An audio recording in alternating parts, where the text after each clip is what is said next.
Salutations everybody, it is Matty here today with a gigantic Borderlands 3 news update. We have so much exciting info to go over. There's a lot of brand new information coming out throughout the weekend, so what I did was compiled all of this for you guys into one video for your viewing convenience. So we'll be talking about the main story length, DLC structure, as well as some lore for your faces in Borderlands 3. Now the gameplay you're watching in the background is courtesy of Killer6, a humongous thank you to him for saving us all from another video with my face cam gameplay. I don't know what I'd do if I had to do that once more, so huge thanks to him. Link to his channel will be in the description down below. I'd also like to take a moment to just thank you guys, seriously, from the bottom of my heart. As a channel who transitions from game to game to game because I love so many of them, it's amazing to see something stick and do really well. So thank you all so much for supporting the Borderlands 3 content. It means the absolute world to me. And let's keep on going, man. I have more coverage for this game from the event, but I wanted to get on top of this news first.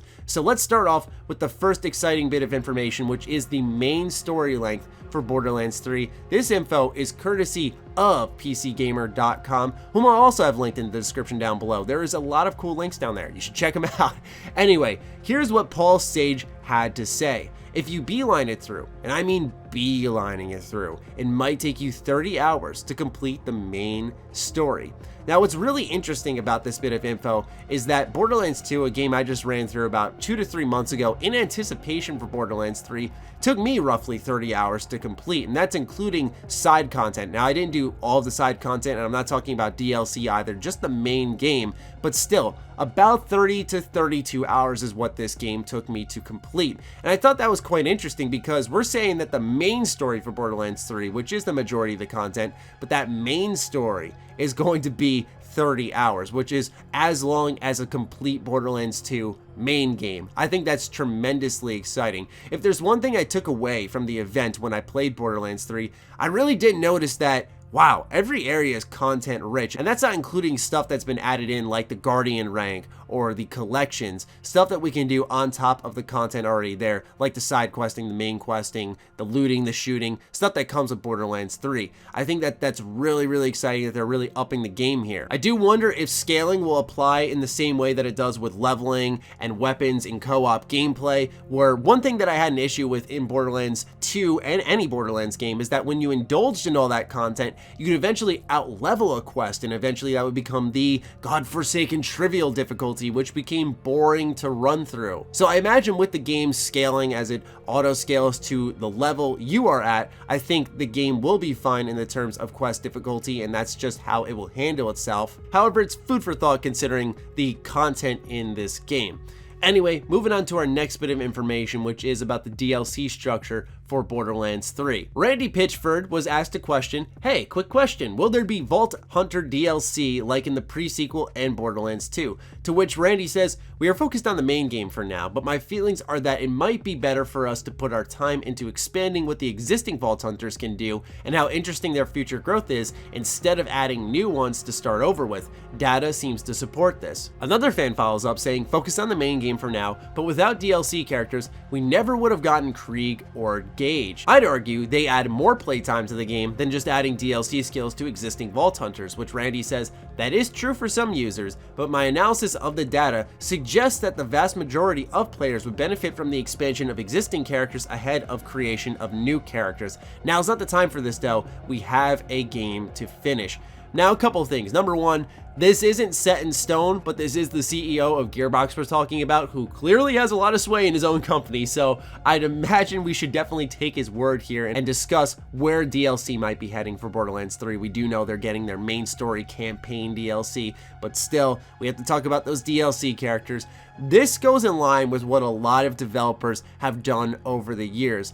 People don't restart games as much as they think, and that's why we, lots of hardcore gamers, want new DLC characters. We want to play the game over. It does add playtime, as Blackwing, one of the fans of Borderlands, had suggested. That's incredibly true. But here's the thing, ladies and gentlemen, is I'll use Skyrim as a perfect example. Yes, a game from 2011. Now, Skyrim took a step back in a lot of its role-playing elements for a more streamlined approach to the game, and thus making you good at everything. Whereas, for example, in Oblivion, the previous Elder Scrolls entry, what would happen is you'd become good in one hand and you go from apprentice to journeyman and so on. That doesn't happen in Skyrim because data suggests that people don't make multiple characters, so what they do is build gameplay systems that allow your characters to become these deity-like figures. They're not bad at absolutely anything. You could be a master of one-handed, two-handed, archery, alchemy, you name it, you can be good at it because they want you to stay in that one single save file. It's why I stand on the hill and scream to the heavens how much I've enjoyed recently games like Vampire, Divinity Original Sin 2, because these games are becoming less and less frequent where there is story choice and consequence, or where the game smacks you on the hand and says, hey, now that you're really good at this, guess what? You can't be that good at this other skill. It wants you to play the game over again,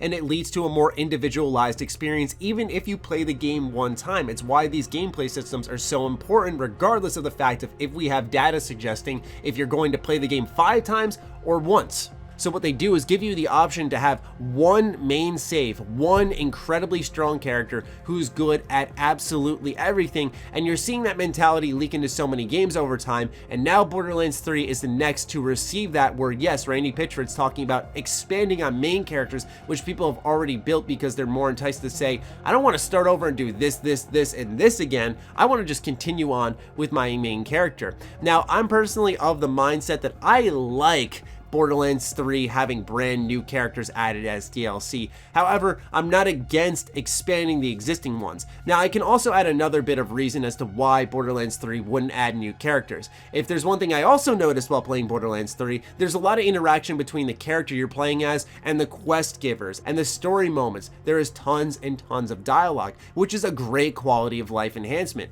However, that means that if you add another new character to the game, you have to fully voice them through the story, which isn't a problem in my book, but that does cost a lot of money for Gearbox, and thus that'll change the price of these DLC characters. That'll cause controversy in the community. I think it'll bring up a lot more issues than it's worth for Gearbox at this point in time. So in my opinion, they're probably going to continue on the path of expanding existing Vault Hunters, but that's just my 2 cents based off what I know about the industry and what I've heard with other games getting streamlined and their reasons for it. Last but not least, we're going to be talking about the first Vault Hunter. Now, the reason this information is important is because there was Morse code on Gearbox's Twitch page when they're offline, which said, who is the first Vault Hunter? That's why this nugget of information has actually become quite important to the community, because now it seems that there is some story emphasis if Gearbox is teasing about it for this first Vault Hunter. What role does he play? And the name of this first Vault Hunter, according to a movie poster, perhaps imitating in-universe history, is Typhon de Leon. Now, what's interesting about Typhon is he does share a similar name structure of Typhon, Tyrene, Troy, a lot of TY in there, but that's some speculitis for you guys. What's more important is actually this Tannis audio log, which also, go figure, comes from Killer 6. This guy's really making his presence felt in my videos. Big thanks to him. Once again, check out his channel, link down below. But anyway, this audio log is really important. Give it a listen. You are nearing a historical marker of Typhon de Leon, the first Vault Hunter. Sadly, he disappeared decades ago while seeking the Iridian homeworld. I am eager to acquire any information Typhon de Leon left behind. Yes, I'll come back later.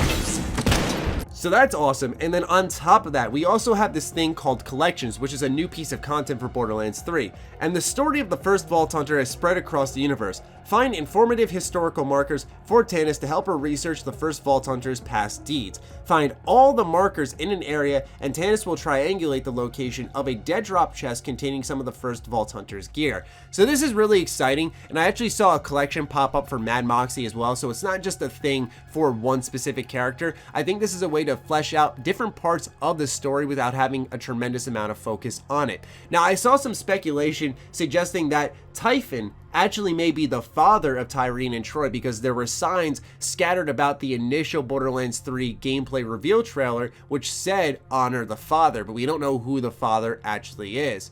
I don't know, man. Between finding that last siren, also trying to figure out if Typhon's going to be a main part of the story, if he's just going to be an interesting bit of the lore, there's so many questions when it comes to Borderlands 3, and I'm infinitely curious, and I want to find them all out and dig into this game, and feels like September is just so far away, man. But anyway, ladies and gentlemen, that is your info dump for Borderlands 3, the storyline, DLC structure, and the first Vault Hunter. I hope you guys enjoyed this content, found it worthwhile and informative. If you have any questions, anything to talk about with these topics, fire away in the comments down below. We got a great community down there. I'd also appreciate if you guys follow me on Twitter, like me on Facebook, like many things. They are linked in the description down below, along with my Patreon, to consider supporting that as it fuels all the content I create here. Stay sexy, stay active. I love you all. Peace.